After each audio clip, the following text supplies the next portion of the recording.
going on, trainers? Adam.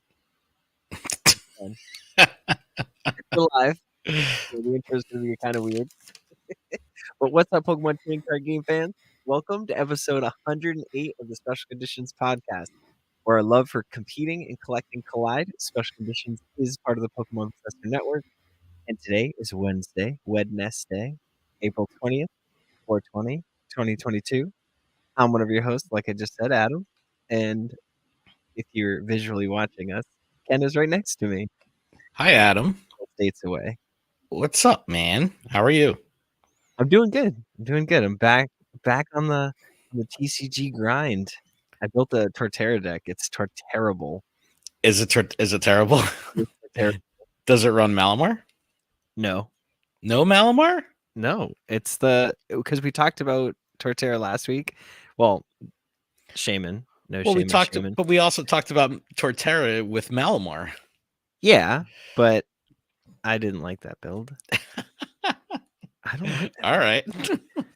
But I built one of them that just had a whole bunch of like one-ofs cards, and like that just I can't get behind it. Okay. But what do we got going on today's show?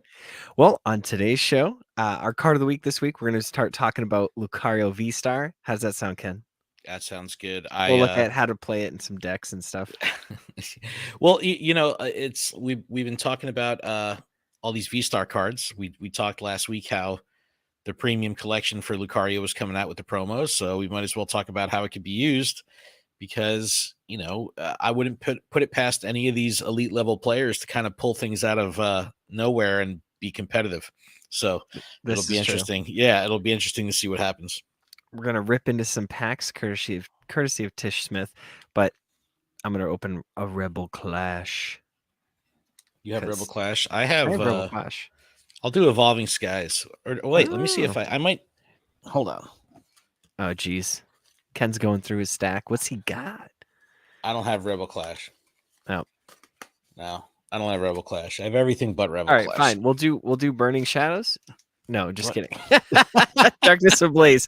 Darkness Ablaze is on screen, folks. Let's do it. Do you have a Darkness Ablaze? Do I? You have to. Or did you? I do. Okay. Whew. I do. See, I just get them out of the sleeve, and I don't bother with that. I'll prep it. Cherubi is going to be our art of the week this week. You know why? Because its number is 420 in the Pokedex. That's correct. And it's weird. And the European International Championship is this weekend.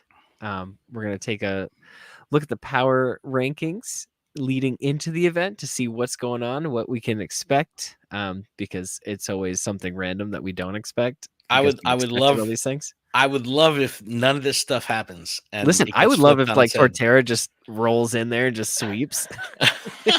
That would be sick. I'll Groddle and use the Groddle to get the other Groddle, and then I'll use that Groddle to get the other Groddle, and then I'll use that Groddle to get Torterra, and then Rare Candy into Torterra, and then I'll attack you and win. Is that how it works? That's literally how the deck works. It's just a lot of Groddling. Groddle. I don't. Sounds gross. I know it does. And we're going to discuss a concept in NFTs that's invading the Pokemon TCG space. And is that a 4-letter word, Ken? Look. So I'll give the backstory when we get there, but it's a very interesting concept. And I know for many in the TCG space, like you mention NFTs and people lose their mind and they just kind of like shun it. I'm pretty sure I've already lost my mind. Well, I think that the concept that this company called Courtyard has is pretty interesting, and it's rooted in physical cards. And I think that might be a differentiating factor that will at least bring the conversation of NFTs to the forefront, or at least make it an open discussion rather than just kind of like shutting it out. A lot of times, even in the gaming space, when you hear NFT, people just turn and run. So I think that kind of like, what is that? I mean, I still am kind of clueless. Oh, absolutely. So am I. So I think that's what's going to make it fun to talk about, is that I have no idea what we're talking about. So we'll That when, sounds fun.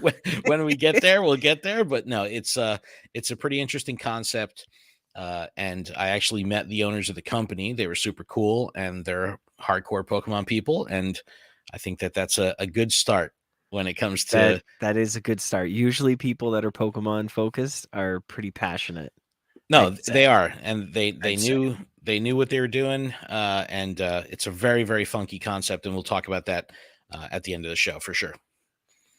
All right. Well, let's jump in to the card of the week and start talking about this Lucario V. Yeah, and you could check out our blog. The blog is live. The blog is live. It's not done yet because we haven't recorded our show yet, but I figured I'd get it up so we could use it for some live reference here. But this Lucario VSTAR, man, it looks really good. We talked about it last week from the premium collection, and I really dig the art. I mean, I dig the art, but I can't get behind it. I know we're talking about it this week, but it is not my go-to V-Star. It is not my go-to attacker. But that's the thing. I don't think it's anyone's go-to card. But that's what could take the competitive scene by Yeah. surprise. And let me tell you, I was in a Walmart like yesterday, and holy cow, the restock is real. There were so many of these Lucario V-Stars. There were so Really? many more Pecco V Union boxes. There was so many ETBs from Vivid Voltage and Darkness Ablaze. I haven't Wow. seen either of those in what feels like a lifetime. That's very interesting. I mean, I haven't been to a big box store in like 2 weeks, but that's So very, very many Shining interesting. Fates boxes, all the Eldegoss, the Cramorant, and the Bolton, the 5 packs. Yep, yep. Tons of those. Tons of those. Tons of the tins with the Lucario V from Champion's Path, the Mew V, and the Slowbro. I don't know, whichever one. But those 3 tins were there. There was tons of single packs, but just tons of product. And I literally took a picture and I put it in our Discord. I was like, no way, Jose, this isn't real. Yeah, Justin in the chat said that he has one, the Lucarios, and he wants to play with it. Look, I just think it's going to be an interesting thing, and especially if it's accessible, like you're saying, why not? Why not give it a shot? I think that that's half the fun here, is testing these cards out, because any way Yes, you this is shake it, true. a V Star is a very powerful card and has the ability to quickly sway a match. So I think it's interesting that even if the card isn't like showing dominance early, or even based on the text, it doesn't seem like that great a thing. You never know how it could pair with other cards, and I think that's what's cool here. And we can kind of talk about, I guess let's talk about the Yeah, card itself. Let's go through let's the go. moves. Let's go from Lucario V Star. Okay, it's got Okay. 270 hit points, 10 less than your big boy Arceus. Not really that important. It does have a ×2 weakness to Psychic. That's pretty important because Mew Star is still, or Mew V Star is, or no, Mew V Max is still a Yep. thing. Yep. So that's scary. And Meloetta is also a thing. So like that could just one shot this. So I don't know. It's always scary playing fighting when Psychic's still big. But it's got 270 hit points, fighting type. First attack is Fighting Knuckle for fighting and 2 colorless, or you could just play the double turbo, which I didn't think about till just now. Makes it reasonable. It does 120 damage. If your opponent's active Pokemon is a Pokemon V, this attack does an additional 120 more damage. That's pretty big. That's going to one-shot anything that has a fighting weakness. Well, here we go. So this is where I think that this card could have some viability in competition, to be able to swap this thing in and kind of deliver the finishing blow to something that's already softened up, because it can have some significant damage output, but not necessarily enough to like take a 3 prizer or something like that. But being able to bring it in, and even if you do go against something that doesn't have the a fighting weakness, you can still do a significant amount of damage and kind of clean up what's already softened up. For sure. Its second attack, aka the V-Star Power, for 1 colorless and 1 fighting, or Aura Star, does 70 damage for each energy attached to all of your opponent's Pokemon. So if you are playing against somebody that's dropping Moltres and attaching extra energies, or playing Dynamotor, Flaffy, that engine, anything like that can take you out. Yeah, but I'm saying if there's 3 energy, or let's see, if there's 4 energy on your opponent's board, you're pretty much up there. If there's 5 energy, you're pretty much one hit KOing everything, right? Yeah, everything. Yeah, 350. So I mean, it's like that's why I like this card. That's why I think it could be exciting. And Yeah, it because I guess it comes out of nowhere. I but mean, it's you should be shaping up ready to be an for it. underdog. It could be like an Yeah. underdog, you know what I mean? Like, you Is it don't because expect it. Lucario's kind of a dog? It's an underdog? Is it a dog? Yeah, I it guess looks like it. I guess so. I Maybe don't it's a know. wolf or It's got 2 sets of ears. I coyote. don't understand. I don't know. It's 2 sets of ears. No, that's just its bandana that it wears around its eyes. Is that what that is? The bandana turns into its skin in the front, and then it just tapers off to the back. No, so the art, like we were talking about, is super cool. The fighting Knuckles, it kind of like has this, Hadouken action going on. I don't know how to describe it on the card, but some flames. So that's a pretty cool design. I definitely like the design. I think it works well with the V-Star framing, and I don't know. I think it's cool, and if it's accessible, Well, good. it's Promos. accessible, and you know what's accessible is the Lucario V. 210. We're going to look at the one from Champion's Path first. That one is, I don't know. I feel like this one's the best out of all of them, because Aura Sphere does 40 damage for 1 fighting, and it does 20 damage to one of your opponent's bench Pokemon. That's always going to be relevant, no matter which way you slice it. Putting damage and pressure on early is really good, hands down. It's second tech. But what if you pair this with Inteleon, right? Like then you can be like a real bench Oh, threat. don't you worry, we'll get there. All right. There are pairings with Inteleon, because Inteleon goes with everything. But for 1 fighting, or for 2 fighting and 1 colorless, Beatdown Smash does 180 damage. During your next turn, this Pokemon can't use that. That's an easy switch, or something. Yep. Escape rope. That'll get you out of there. But the next one is from the Sword and Shield promo cards. Oh, okay. Just kidding. We're looking at the other one. And that one's from Fusion Strike. This is just bad. You don't play this one at all. The art looks so cool. Okay, that's what I was gonna say. Bad. It literally card, is using great Aura art. Sphere. This should have just been like one of those like pictures. Like just give me a picture. I don't need an actual physical card that I'm never gonna play, and no one's ever gonna play. It's as close as you could get to a full art without being a full art.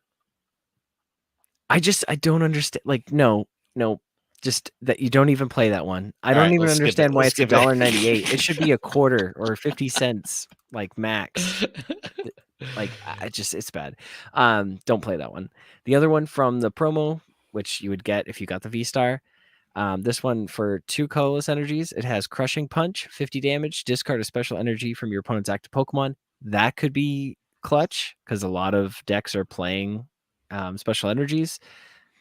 Think of Double Turbo. Think of the Capture Energy. Yep. Anything like that. So it is good, but it's more situational. I'd say play at least one of these. I wouldn't play more than that, unless you're playing a 4-line, and then you'd play 2 and 2. But this one, play 1. Champion's Path, play 2 or more. Okay, that's what I was going to say. I think the Champion's Path one is the play here. Yeah, it's just consistency, and the art is literally the best out of all of them. Yeah, but and here's the premium collection. We talked about it last week. Didn't you say this was $40 at retail? Yeah. $28 on TCG Player. Unopened. Yeah, because people realize how bad it is and nobody wants it. Scoop it up now. It's free shipping. Go, go, go, go. That's what I'm saying. But look, if you're hearing this podcast right now, do not buy this in the store. Get it from TCG Player. But go to Pokemon Professor first, and then use our affiliate link. Use our affiliate link. Doesn't cost you anything. It supports the show. It's 6 packs, but you know that those packs in the background are like really bad. Like what? No, there's a Brilliant Stars, and I think there's 2 Brilliant Stars. Yeah, 2 Brilliant Stars. There's definitely Fusion Strike in there, but It looks like there's a Darkness Ablaze, I think. I don't know. I haven't looked too closely at these packs to find out, but $28 is not bad. That's I'm probably gonna buy that because Yeah.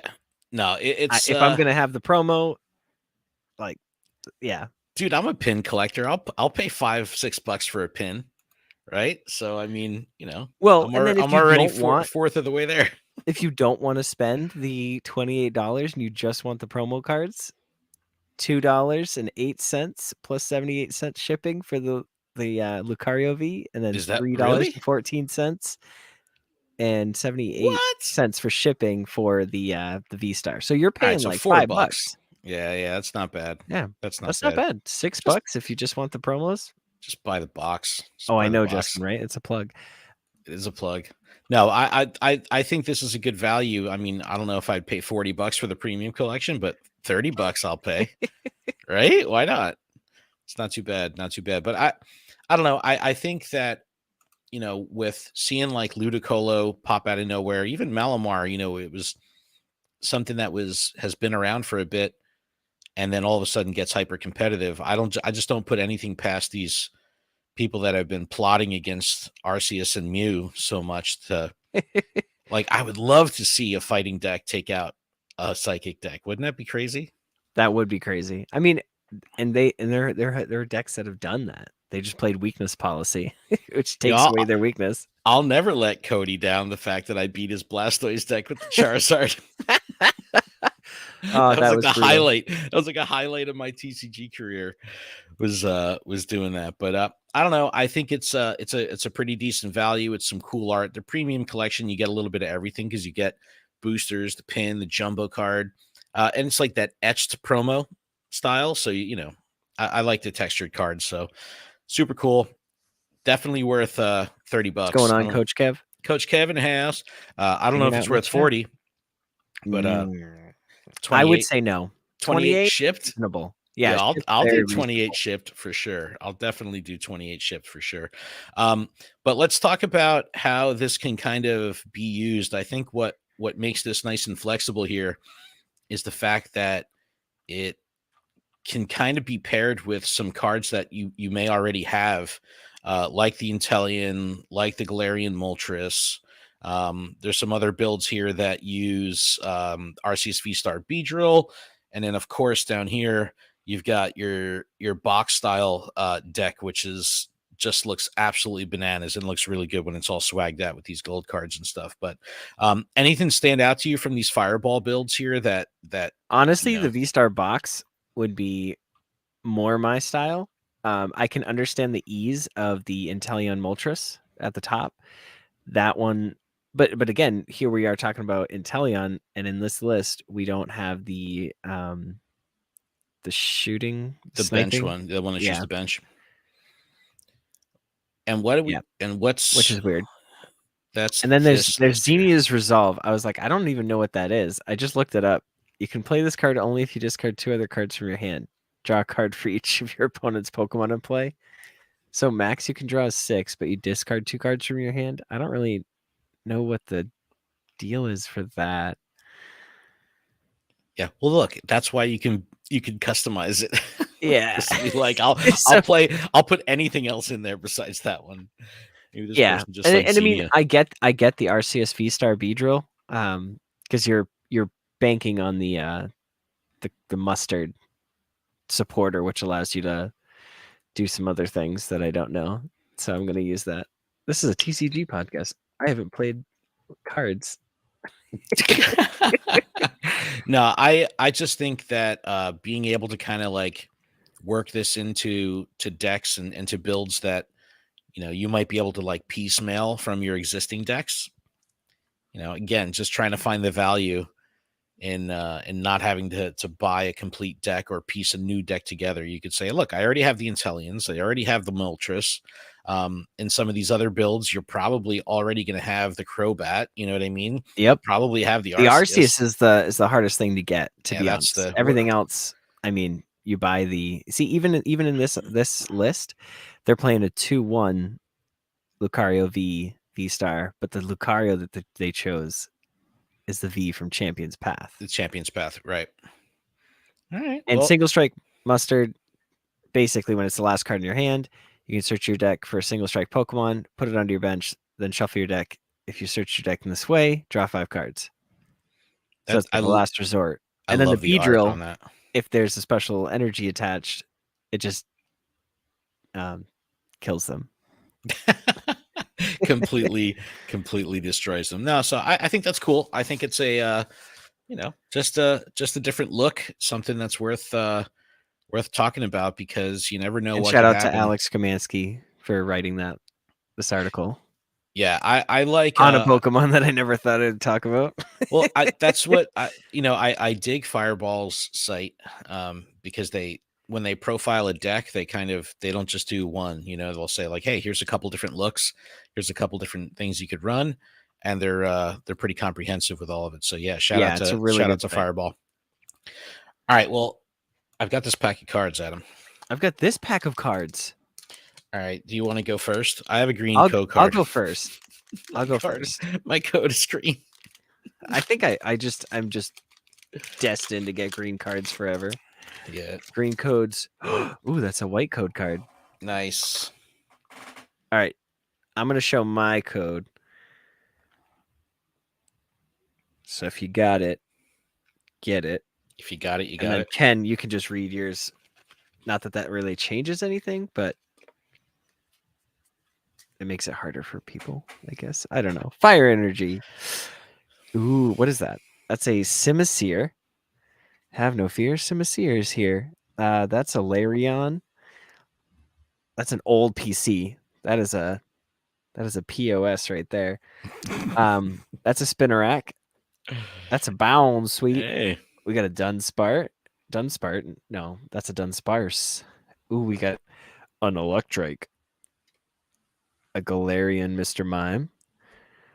A reverse holo is a Simisear. And we got a full art Vikavolt. Let's go. I got something good finally. It's fun, dude. I think it's been 4 weeks. It's been far too long. This is the first time in 4 weeks that you actually got a decent card. I am gonna put that in a sleeve right now. You bet your bottom dollar. Nice. All right, let's see what we got going on here. I got my microphone in the way, so I'm just gonna do it like this. This is gonna be funky. Okay. You want me to just say what they are? I could say what they are. You want to say what they are? Go ahead. Yeah, that's a Fighting Energy. That's a Gotharita. That's a Piers. Yo, Piers the man. What is this? A Champion's Path pack? No, Powerful Energy. Panpour. Fantastic art. You got the Simisear. I get the Panpour. Spinarak. Bound Sweet. Dunsparce. Ooh, this is looking like Electrike. This looks like the same pack. Same pack. Reverse Hollow Larvesta. I'm not going to get a full art though. And a regular rare Melmetal. The audio listeners are like, what the heck? But this is courtesy of our executive producer, Tish Smith. Thank you so much, Tish. But if you want to pick up any of the cards that we talk about on today's show, or some packs of your own, you can visit our affiliate link in the description to our TCG player page. And anything you purchase through our affiliate link doesn't cost you any extra and helps out the show. Yes. All right. Now I want to talk about some 420. Because it's a funny number, but I think that we'll talk about some Cherubi, and this is kind of relevant this week because it's in a Pokemon Go event, and it's also Dex number 420. So let's get into a little Cherubi action for Art of the Week. We got some really good art this week, so definitely I'm so dig excited. It. All right, this first one is from Brilliant Stars. The artist's name is Nayo Kimura. It just came out, the freshest set. We always talk about like the backgrounds of the artists. I love when the artists come from different forms of art within the Pokemon franchise. So this artist worked on Pokemon Tales, which were the old books, and there was also another book called Come Out Squirtle, and Kimura did the art for that as well. Wow. And a very, very cool factoid that I found on this artist is that he's illustrated at least one card from almost every expansion since Primal Clash. And wow. It's very cool. Impressive. And did the art for the Southern Islands collection. Remember the Southern Islands, like Whoa, that's that so had the old. binder? Yeah, but that set was like the bomb. I remember like that was like the greatest flex back in the day because it had its own binder and Yep. it was just rare. In Japan, if you got the Japanese ones, they actually came in like these like sheets that I think you could Yeah, like those are punch the the ones I had. yeah, like the punch out ones or something like that. But as far as the art goes here, it's about as soft and subtle as you can kind of be with the color palette. Um, but you get to just see But the cuteness. Cherubi's leaves are very green It's a lively compared fruit. yeah, compared to the green on the tree or the vines or whatever. This is it's a very off color green. But also think about with this artist having some experience with like children's books, this kind of looks like it could be in a children's book illustration, right? Like, just Yeah, because it's so and soft it looks up high in a tree. It's not a low hanging fruit. moving on. All right, now we have a very different style of art. This one is going to be coming from Unleashed, and this artist just goes by the name Match with a lowercase m. Match is a Japanese digital illustrator, started back in 2009 with Heart Gold Soul Silver. And the interesting thing here is while the cards don't necessarily look like they're done in 3D, like with 3D art, they are all done in 3D art. So this is pretty cool. Whoa. Like looks like a hand-drawn card, but it's not. And the reason being is that the digital brushes that are used are the artist puts a lot of focus on like texturing, so it has a very natural look, even though it's a digital drawing. So if you go to like Cherubi or Bulbapedia and look at the catalog of this artist, you could see some how the texturing looks really cool, and they've done over 140 cards. Which is a number not matched by many other illustrators. Wow. Get it? Matched? Match. All right, moving on. There's way this, over my head. so Lachlan in the chat is already saying that this is his favorite one. It's by far my favorite one as well. And if you know anything about me, I love practical art cards, especially ones that are clay or knitted. And I went down a little rabbit hole with this artist and found a new term that I'm not familiar with. Well, the illustrator here is Asako Ito. This is from Ultra Prism. And Ito is kind of new to the TCG and starting with Sun and Moon, but all the cards that Ito has done are crochet, right? But in Japan, it's called amigurumi, and amigurumi, not only is it crochet, it's actually a stuffed animal that's been crocheted. So like a 3D stuffed crochet thing. Wow. So not like a flat quilt or something like that you could crochet, but an actual stuffed animal. So I went down the rabbit hole, like looking at different pieces of amigurumi. It was really cool. And this artist specifically has done 28 cards, and they're all absolutely phenomenal. And if you've seen a crocheted card over the years, or at least since Sun and Moon, this is the artist that typically Just Will in the have done chat it. says he's playing against the Lucario VSTAR deck right now. Wow. I hope you have Mew. That would be funny. But no, this card is just phenomenal. And it's 12 cents. Hello. 12 cents. It's 12 cents, to put dude. a little joy in your heart. That's what I'm talking about. Like that's why these things are so special to me, is because I can afford them. And then we have one more card here, and this one is totally different from the others. Is this from Stormfront? This is a Stormfront card, and this is Tomokazu Kamiya. And the mediums here are really cool. And again, coming from Pokemon Tales, so it has a very youthful kind of spunky look to it, where one of the Cherubi's faces is kind of like aggro, and the other one is kind of like super cute. It's but like sleepy.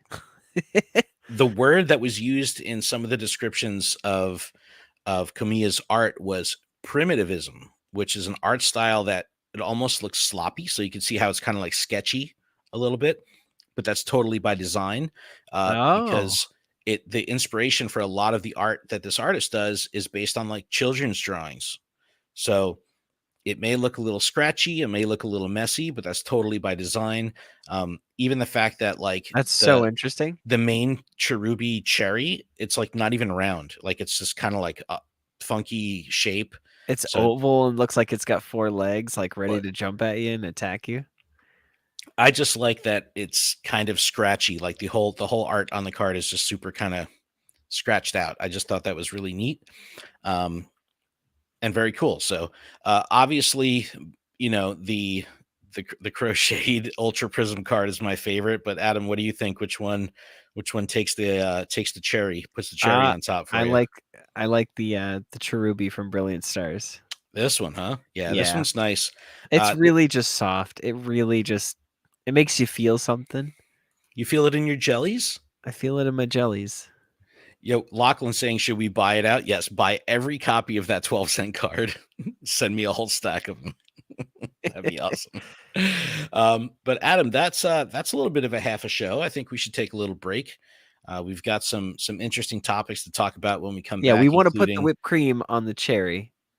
is that how Or the cherry? No, it's backwards because you want to put the cherry on top. So Yes, the cherry on the whipped cream. But no, we'll take a little break. We'll come back. We'll talk about some power rankings. I want to hear what you think we might see in Europe.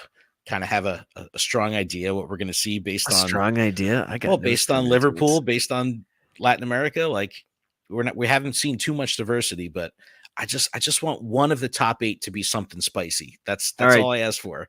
So. All right, trainers. We'll be back right after this.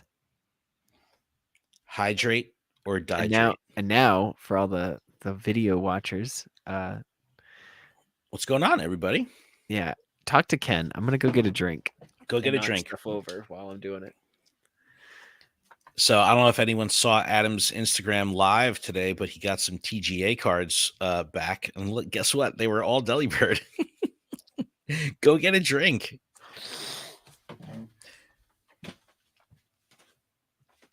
No raids, no Australian raids coming from Lachlan. Lachlan says, I have an Akaramumi Kamala plush. Yo, that's awesome. Yeah, I love the crocheted stuff. There's an Oddish card that this artist has done that I absolutely love, and I've got a couple copies of it. Super cool. I think Gengar was spicy. Gengar, I mean, I think it's spicy in the regard that it hadn't been running top 8 in a lot of other tournaments, and then all of a sudden it popped up again. So that was kind of cool. What is that, Adam? Is that are you like 6 years old? Is that a Kool-Aid thing? Oh my. Listen, it was in the back of the fridge. I didn't even know it was there. So funny. So funny. That's gross. It looks like you're drinking Windex.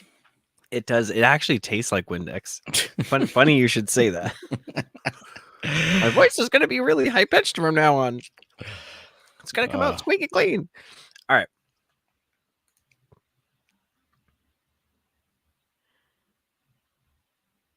And we are back.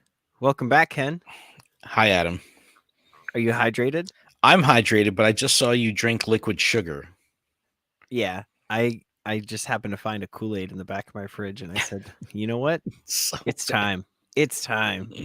I don't care if you've been in the back for 10 years. I'm still gonna drink you. So if anyone wants to see a hilarious Kool-Aid clip, and I sent this to Adam when he started drinking Kool-Aid like a month ago, the comedian Bert Kreischer is apparently addicted to Kool-Aid and drinks like a gallon of it a day. And he does a podcast with another comedian, Tom Segura. I'm big fans of both of them. And Tom Segura realizes that Bert has been drinking Kool-Aid the whole time. And it's just, the exchange is so funny. And I sent it to Adam, and he's like, dude, I watched this 100 times and I laugh every time. It is such a good clip. It is such a good clip. All right, Adam. Well, why don't you run through a little housekeeping before we start talking about some power rankings? All right. This podcast is powered by Patreon. Check ours out over at patreon.com/Pokemon Professor. We can support the show for as little as $1 a month. That $1 is going to get you access to our exclusive Discord, which is a fantastic place filled with fantastic people, which are all in the chat, wherever the chat is in your screen. I don't even know. And all patrons are eligible to participate in our monthly Pokemon Go and TCGO prize tournaments. We're going strong on those. Yeah. Registration's in the Discord. We hope to see you there. all that jazz. Huge thank you to our gym leaders, absolutely Ryan, Grant, Jamal, JD Mojo Jojo, Magikarp Diem, Sue, TN Comics Wiz, and Big Zom Minus. And a huge thanks to our executive producer, Tish Smith. As always, thank you as many times as I can say that. Infinite times thank you. Make sure you check out PokemonProfessor.com for links to everywhere you can connect with us, grab some merch, leave us reviews, check out the blog. Yeah, check out the blog so you can see that amazing crochet And then Cherubi. And then also go to our TCG player affiliate link. That way here you can help support us by already buying what you love for no additional cost. Yeah. All right. Yeah. Let's All right, let's talk European. about European stuff, man. This is this weekend. This is this weekend. So Mew VMAX is what won the first regionals. And then Arceus VSTAR and Teleon won the second. Wait, no, did it win the second? I have no idea. And now I'm just spewing off random information. But these are the rankings. So you've got Mew VMAX as like number 1. That's what everybody's going for. It's not going to win. It's not going to win. It's not going to win because It's not gonna everybody win. knows how to play against it. That's Right, the deck right. you play against with whatever deck you're gonna bring to make sure you could beat it. Because if you can't beat it, you probably should switch to a different deck. The next one is Arceus VSTAR and Teleon. That's a super consistent deck. Strong contender. Strong It's a contender to very take strong it. contender. I bet you at least half of the top 8 is Arceus. Well, when you've got Lucario VSTAR, then Arceus will be 5 of the top 8. No, it'll be 7 out of the top 8. No, it'll still be top 8. This was the Spice from Liverpool, right? Yes, and this the Suicune V and Ludicolo. This was such a cool deck. I was so happy to see this. So this gives me hope that maybe we see something like this with a fire deck or a lightning deck because you've got Raikou and you do have Entei as well. I just want to see something crazy. Yep. But there's tons of support for grass right now. So Torterra, I feel like should be somewhere snuck in this list. Adam wants Torterra to win so bad because I he want just it to built win. one. No, I just think it has potential. It does have potential, and it can take knockouts out of nowhere. It really can. But next on the list is Gengar VMAX and Houndoom. Still a contender. That deck is brutal. If it gets off really quick, nothing you do can stop it. It's just too much. It opens its mouth and just swallows you up. Well, I think what's cool about this one is that, was this like one of the first VMAXs? Like, I just think for whatever reason, this card's been around for a while, right? Like, so no, this came out. What is this? What's it from? VMAX skin. It's right. It like doesn't show it. What set was this from? Fusion Strike. All right. Yeah. So it's recent. It's recent. Okay. But no, this was a cool. I think it was like a couple lists were in top 10 in I believe in the Latin American tourney. So yeah, and then next you've got Rapid Strike Malamar. Just make sure that your drizzles are the Rapid Strike one. Yep. If you're gonna use those for the attack, otherwise don't put them down. All right, so the usual suspects from what it seems like based on the previous couple regionals, but now the thing that makes it interesting is the European one. This isn't a regional anymore. Now this is the international championships, right? Does that change anything? Does that mean that the trends will shift? Does that mean that lists that were brought to the regionals will be updated or changed? So this is the thing. So you've got all of these decks right here, okay? They just handed you on a silver platter, hey, these are the decks you need to be able to beat. And so with that being said, if somebody can bring a deck, like if you can build a Torterra that can take on all 5 of these decks, hey. You so want that. No, I'm just saying in general, if you can build a Lucario VSTAR deck that can take on all 5 of these decks, you have a good chance of winning. Because if people aren't prepared to face a deck, they're more likely to misplay, you know? Yeah, but That's how could you possibly be prepared to counter both Mew and Arceus at the same time? there are ways, okay? There are ways. The snow point, no, what is it? It's Path to the Peak stops anything with a rule box for their abilities. So you stop Genesect in its tracks. So you can't, with Mew, you can't draw cards. With Arceus, you can't use its V-Star ability. So I mean, that's not like it needs it to win. It's got a really strong attack, which is why it's so consistent. But if somebody brought I know there's an evolution that if you have a memory capsule, it stops any water Pokemon with abilities, Okay, just in so there you general. go. Save you from Inteleon. So that literally 50% of the field will be Inteleon. Yep. Yep. Or if Okay. you're playing against Rapid Strike Malamar, hey, just saying, Octillery is water. You can stop it. Okay. Something I did want to reference here was the prize payout for the TCG, because remember, in the European National Championships, Pokken DX is going to be there. The VG will be there. Pokemon Go will be there. But the prizes don't stack up at all anywhere near what the TCG is playing out. I'm pretty confident that we're going to have over 200 people that will be there. But 10 G's for first place. Wow. It's a pretty significant payout. And like if I go back one page right here, right, and let's look at the video games. First place in the VG, 5 Gs, right? And then if we look at Pokemon Go, first place, 5 Gs. And I keep hitting the wrong thing. And if I go back one more time and look at Pokemon Tournament, first place it's 1250.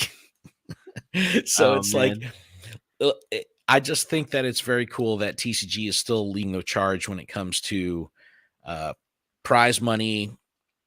The higher the prize money, the greater the competition, right? So that's where Yeah. the strongest competition is going to come out for the greatest amount of prize money. So, this is where you end up seeing like people from Asia or people from the States flying into Europe and making Yeah, because something happen. if they top cut, that pays for the That pays for travel the whole right there. travel. All and And if you get higher these are the than just points. top cut, it can start being profit. Yeah, exactly. But it's just like, look, if you want to get to Worlds and you're a serious player, like you got to do these international championships. It's Yeah, just which is why I'm not there. I won't be there this oh weekend. I'll be in New York yeah, playing playing some Pokemon Go. Pokemon Go. All right, Adam. Next up, we got, before we talk about our our NFTs, which is like, I'm sure it Too has a much. lot of people kind of freaked out. This is a really interesting one. Pokemon Company has acquired the U.S. based Millennium Print Corporation print group that has been doing the TPCI cards since I think 2015. So the Wow. factory is still gonna run autonomously, but it's now gonna actually be part of the Pokemon Company. And I don't necessarily know what this means, but what I'm hoping it means is that we'll start to see some higher grade cards, and especially with the card stock that's used, similar to like when like Shining Legends came out, right? And you hold the cards, they just feel so much nicer. The quality control seems to be much tighter. I'm hoping that's what ends up happening with this acquisition. I hope we get a higher quality card. I hope the card stock is better. I hope the centering is better. Um, there's a lot of things that matter to a lot of trainers that don't have anything to do with the competitive nature of the card. So higher quality control, better packaging, better Yeah, because centering, I've seen people get like full art character art things that horrendously miscut. yeah, like an eighth of the card is just shifted over and it's another card. It's like, what? Yeah. So I just How did that make it out of quality assurance? Come on. yeah, and shout to Frosted Caribou, whose IGN video is featured here in this IGN article that talks about this this bit of news. But GamesIndustry.biz was the first ones that covered this. But I saw Kotaku pick this up, Polygon picked it up. It's big news, and I just dig that it's a US based manufacturing, and I'm hoping we get some some really nice high quality cards out of the deal. I just hope so. That's what We I'm need it. hoping We comes of deserve this. that. Yeah, I agree. I think that I just think we could use it, especially if people are getting more interested in grading cards and things like that. We want better quality control. Oh yeah, even Justin says in there, please have better quality control, says in the chat. Yep. Yeah, that's what I'm talking We about. need it. All right, Adam. Let's jump over to NFTs. So this is a very, very interesting conversation, and I want to preface this entire conversation with the fact that I know very little about NFTs. I do not own any NFTs. I do not even own any crypto.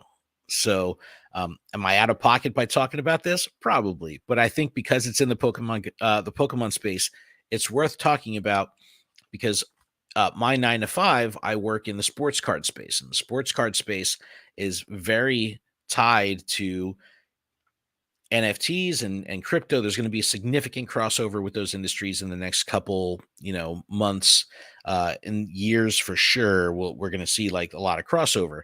I'd imagine that a lot of those tactics and strategies from these brands will start making their way into the Pokemon space, which will undoubtedly cause a culture collision, right? Because Yeah. gamers at large, especially if you follow like Kotaku, they hate NFTs. It's like anytime there's anything with NFT, like or someone loses money, they're like, "Yeah, see, I told you." But I traveled to Las Vegas last month to go to the Mint Collective, which is this pseudo consumer business to business trade show, all about high end sports cards, memorabilia. But there was a really strong NFT presence there as well, again, because this crossover is beginning to happen. And there was an after party at the club at the MGM Grand. I walk out of it, and I don't know how I ended up crossing paths with them. I don't know. Maybe I was wearing a Pokemon shirt or something like that. But someone That sounds stopped about me. right. Yeah. And we started talking about Pokemon. And he goes, yeah, I'm actually, I'm involved with Pokemon cards. And we just, like the group that I was with, like left me behind because I ended up talking to this dude for a little while. And he was, I believe, the marketing director from this company called Courtyard. And before I knew it, the CEO came over and I'm having this in-depth conversation about NFTs. And I was very intimidated at first, but then what I realized was that it's rooted in Pokemon. So I was very, very intrigued. I was like, all right, you've got my attention, let me have it. Please go on. And Yeah.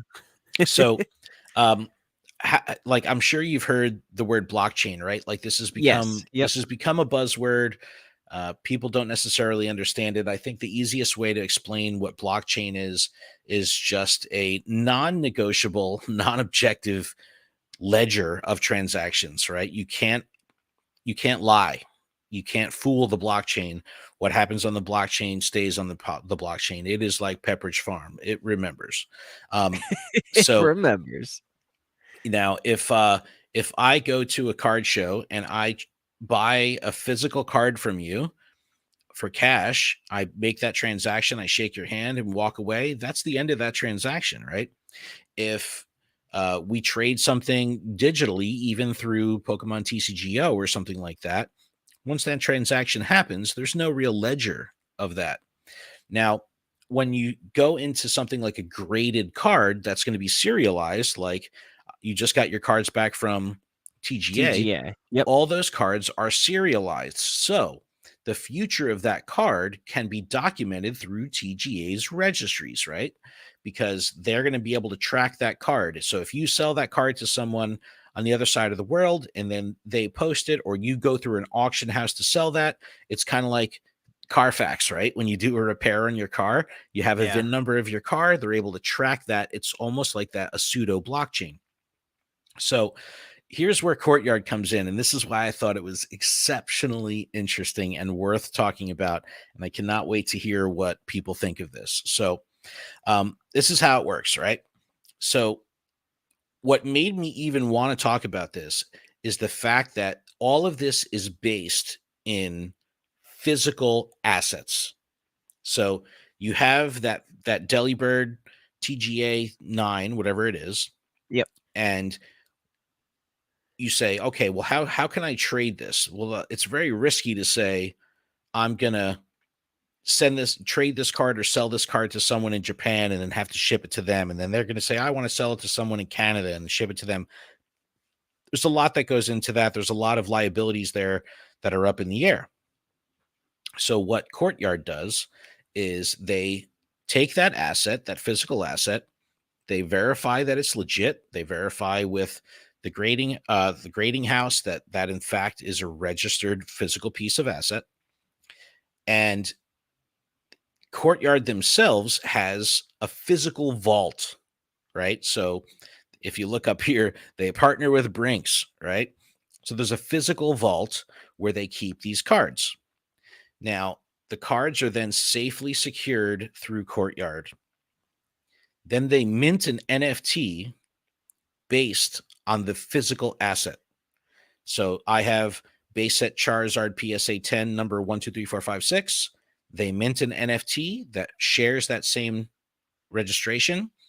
And now the NFT of that card can then be traded on the blockchain securely without having any risk of anything ever happening to that physical asset, because that physical asset is safely secured in Courtyard's vault. Now, here's where things get really interesting, and this is why I think this could be appealing to non-NFT collectors, but people that just like money, right? Yeah. The NFT versions of the physical cards trade at a rate that was 4 to 5 times higher than the physical card itself. Why? I don't know. I have no idea. But let's say that card is worth $100. The physical card is worth $100. I could sell it to John Doe for 100. I could sell it to Jane Doe for 100. The NFT of that physical asset is trading at $400 or $500. I don't understand why. I don't know. I'm intrigued. I want to learn more. So all these transactions happen on the blockchain, and it can go from person A, person B, all this stuff. Meanwhile, the card itself is still locked in a vault. So how does that help me as a physical Pokemon card collector, right? So let's say I purchase that NFT. So it ends up in my possession. The blockchain ends, the last stop on the most current stop on the blockchain for that transaction is me. And I say, all right, well, I really want this card. I'm not going to trade this anymore. I'm not going to sell this anymore. I don't want to display it digitally in my wallet or, in my community. I want that physical card. You contact Courtyard and you say, hey, I'm going to burn my NFT, meaning you're going to remove that NFT from existence. You're burning it. And by doing that, they then remove the physical asset from the vault and ship it to you. So now you've See, that makes sense. You've cashed in your NFT for that physical asset. But why would you want to do that if you can continue trading the NFT for $400 or $500 rather than get that physical asset that when you get it physically is only worth $100? This is the interesting part of it. So it's a very, very wild and new concept that is so completely foreign to me, especially when it comes to like me being used to going to tcgplayer.com to buy a card or going to a card show or going to a local card shop and trading. This is just a completely different thing that, is like Polygon, OpenSea transactional stuff, but you can burn the NFT and get the physical asset at any time. See, that's wicked cool. Lachlan in the chat just said, how long does it take from a paperclip NFT to a house?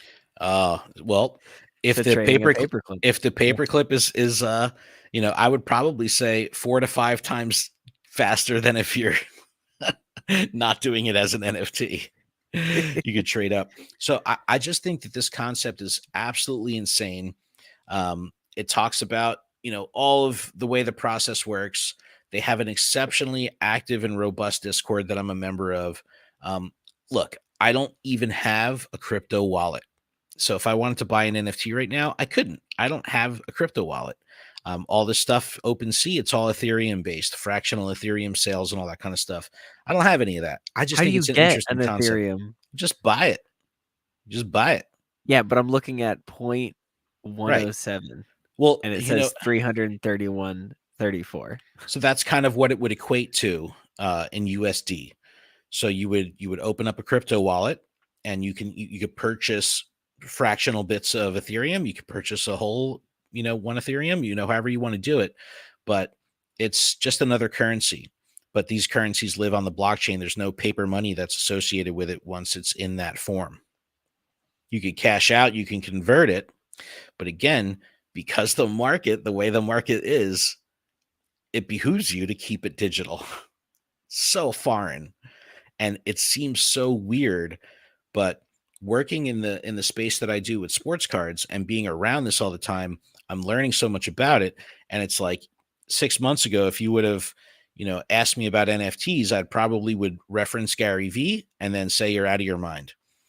But now when I see things like this, I'm like, this is opening another door to accessibility for NFTs because it's rooted in a physical asset. I think that might be the bridge. So I reached out to Courtyard in their Discord, and I'm going to pull up. You know what? Let me see. I'm not going to show it on the screen, but I'm just going to pull up their Discord because I said, like, hey, I'm going to be talking about this on the podcast. I'm talking out of my butt. I don't know what I'm talking about. What should I discuss? Is there any points that I should make?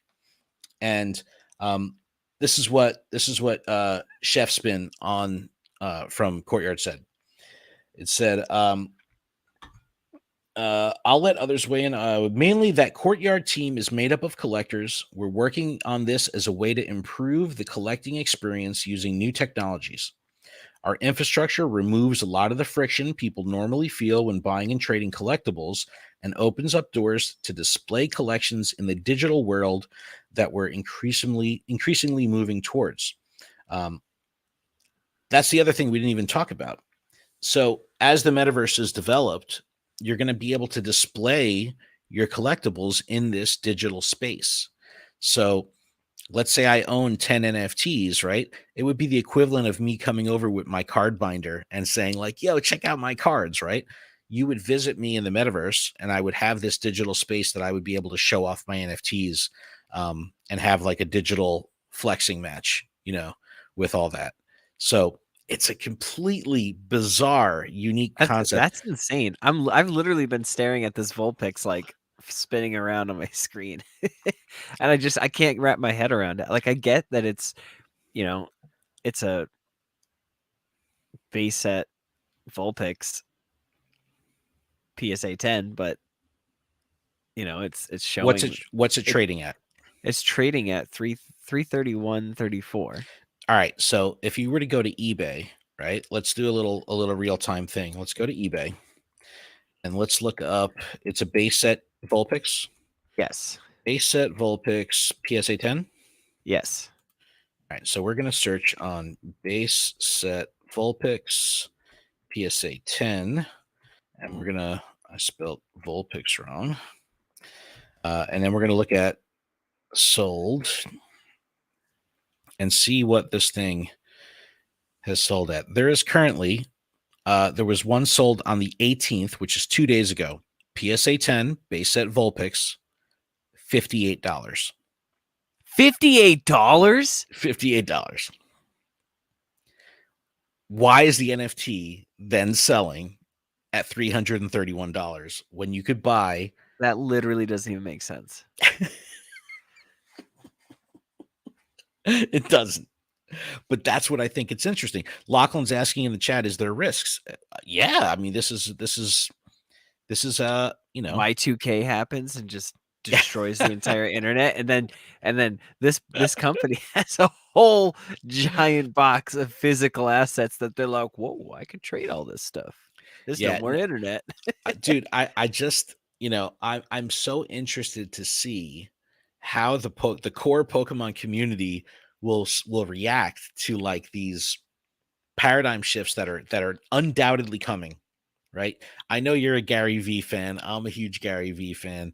This dude's been talking about NFTs for years. V Friends is like disgustingly successful.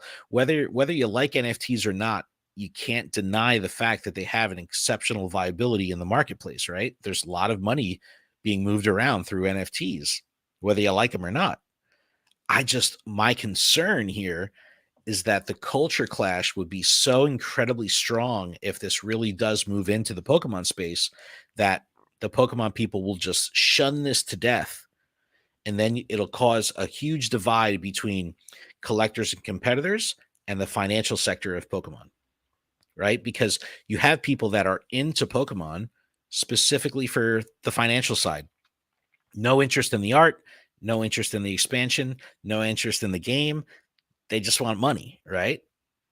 Should we gatekeep our game, our TCG? No, we want people in regardless of what they're going to do with it, right? Well, as long as they're not cleaning out the entire shelf, you know. Well, yeah, I mean that's the thing. But we're not talking about modern day scalpers here. We're talking about people that have registered cards that have a minted NFT. Now, my question that I'll probably pose back to Courtyard is, when they have the card that's stored in the vault, right? Are they sourcing the cards? Therefore, they are building their own marketplace? Or if I have a PSA 10 Vulpix, can I contact them and say, I want to trade this card in your marketplace, and you get them the card? That's what I'm confused about. That's where my question is, because I don't know if if the ownership of the card starts with them and I buy the card from them on OpenSea, the NFT, and then the ownership on the blockchain is transferred to me. So it's very, very, very interesting. Lachlan's got a bunch of questions here. He says, how does a company make profit on storing these physical goods? It's because you have transactional costs. You have, there's got to be a P&L in burning the NFT. So Yeah. I'm sure that there's, fees that are associated with that. I'm super naive to this entire process, but I'm super intrigued. I'm super intrigued. Yeah, I there's a just think lot it's of so neat. questions on this. Like, this is so interesting. So he's saying, if the company goes into, say, receivership, I guess that's like bankruptcy, can the bank take the card ownership? I don't know. They can't, because you owned it on the blockchain. The physical card, man, these are good questions. These are good questions. So these are the questions that I'll bring back to them and be like, hey, these are the questions that our fans are asking, because that's a really good point. Yep. Because if you own the NFT, there's nothing tangible for them to take. But because this transaction is rooted in a physical asset, someone could secure the physical asset, right? I don't know. This is so intriguing. It's so intriguing. I've watched NFTs become more viable over the past few years. I've seen and heard and been educated through podcasts, right? I've never Yep. really been into this, but I'm just very intrigued. But that doesn't mean like I'm ready to convert my money or do anything like that. I just think it's very interesting, and I'm very curious to see what obviously the competitive scene of Pokemon will have no interest in this at all. But No. more and more people are getting But see, into the collectible graded market, maybe not even for the financial aspect. Like, this is a way to like have your cards stored in the vault. Sports cards are doing this a lot too, where there's like the collectible app and other things like that, where they're creating physical vaults to store collections. It's the yeah, safest way I to keep your never thought that collectibles. I would own a graded card before. Like, that was just something that, like, my mind was just never there. And I even sold the one that I got from like way back when we I don't know.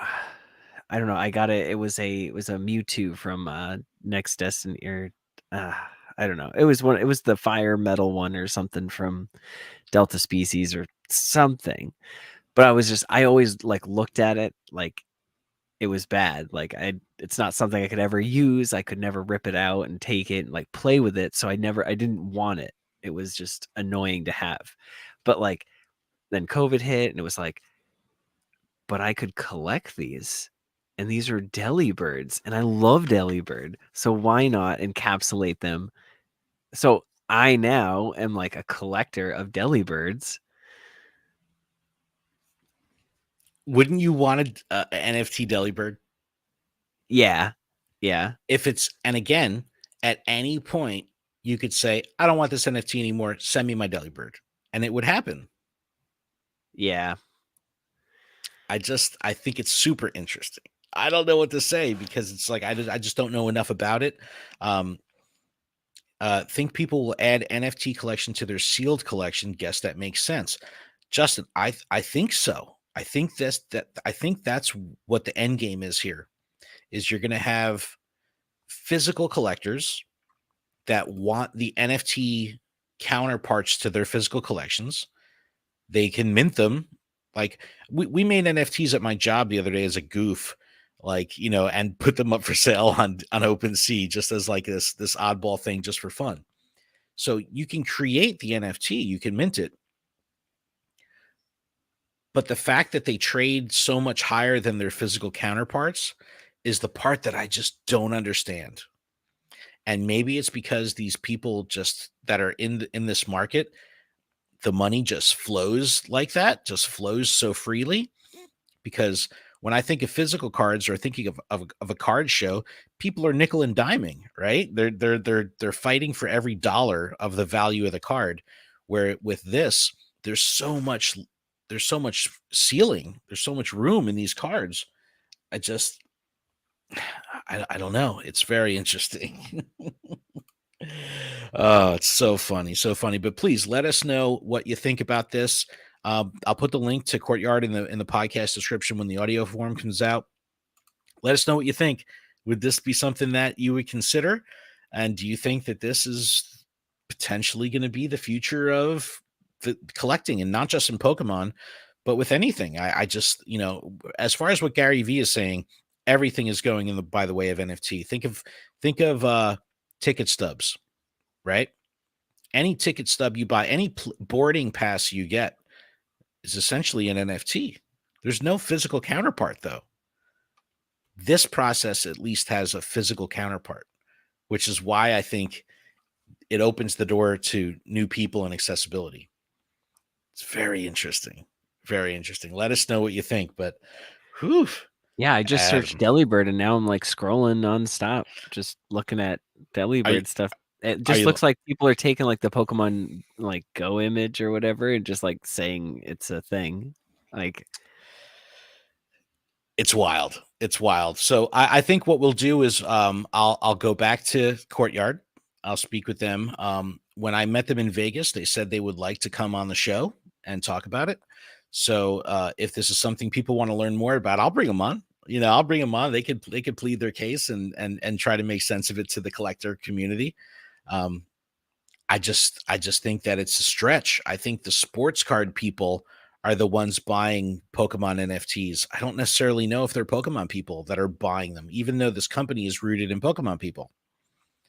I just think that the investors and the sports card people are going to be the first adopters of this Pokemon NFT physical asset thing. Very interesting. I hear Adam clicking away. I just keep looking. I just don't understand. Like, are you like on OpenSea? Are you on the marketplace? There's literally a screenshot of somebody like catching a Delibird. It's like they have it listed for $1,548. Spend it, Adam. Just buy it. Oh yeah, because I really need a screenshot. That could just be a straight up NFT on the blockchain with no physical asset connected to it. You know what I mean? Like, who knows what that is? That's the thing that makes this that much more interesting, is there's a serialized graded card that's the backbone of each of these specific NFTs. You know what I mean? Yeah. So Jeez. it's Coach Kev says, I'm at a bar making bad choices. Oh, are you buying NFTs? You better be. He's like, I'm buying beer NFTs. But let us know How what do you? let us know what everyone thinks of this concept. I think it's super new. I think this might be something that on the podcast a year from now we look at each other and be like, I told you. That's the only thing I can think of. I've trusted Gary V on just about everything he's said, and he hasn't let me down. Garage sales. Yeah. Yes. But that's all I got, man. I think it's I just think it's a fun and interesting All right, concept. Ken. Let us know what you think. Well, if that's all you got, email us info@specialconditionstcg.com. Leave us a voicemail, text, send us a picture, 732-835-8639. And remember, trainers, if you're affected by a special condition, don't forget to use a full heal. Later, everybody. A full heal.